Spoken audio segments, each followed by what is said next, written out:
આ બોટલ બધી રહીને હું અહીંયા ટીંગાડીશ, જ્યાં જરૂરિયાત મેં પોઈન્ટ બનાવ્યા છે એ જગ્યા ઉપર ટીંગાડીશ. એટલે જે પક્ષી રહ્યા ને એ પોતે પોતાની રીતે જમી લેશે. મારે એક સ્થળ ઉપર આવતા આવતા 8-10 દિવસ લાગી જાય છે. ટોટલી ધાંગધ્રા તાલુકાની અંદર 110 પોઈન્ટ છે આવા.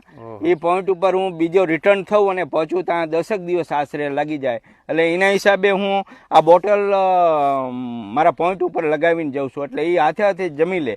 બરાબર, જ્યાં હું પાછો રિટર્ન થવું એટલે કુદરતી મને ખ્યાલ આવી જાય કે આ જગ્યા ઉપર હવે દાણા થઈ રહ્યા હશે, એટલે પાછું હું અહીંયા નાખવા માટે આવું. અત્યારે પ્રકૃતિની આ પ્રેમ આનંદ માણવાની કંઈક અવલૌકિક રચના પરમાત્માએ કરી છે.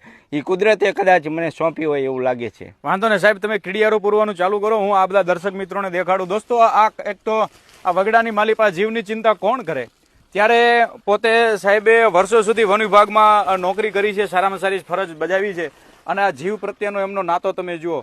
કોઈ પ્રકારના સ્વાર્થ વગર બધું પોતાના ખર્ચે, અને 24 કલાક એમને આ પ્રવૃત્તિમાં રહેવાનું. ખરેખર મેં તો અનેક સેવા કરવાવાળા લોકો જોયા છે, પણ હું અત્યારે વિડીયોના માધ્યમથી કહીશ કે આ દેગામા સાહેબ જેવી સેવા કરવાવાળા મેં ક્યારે નથી જોયા. કેમ?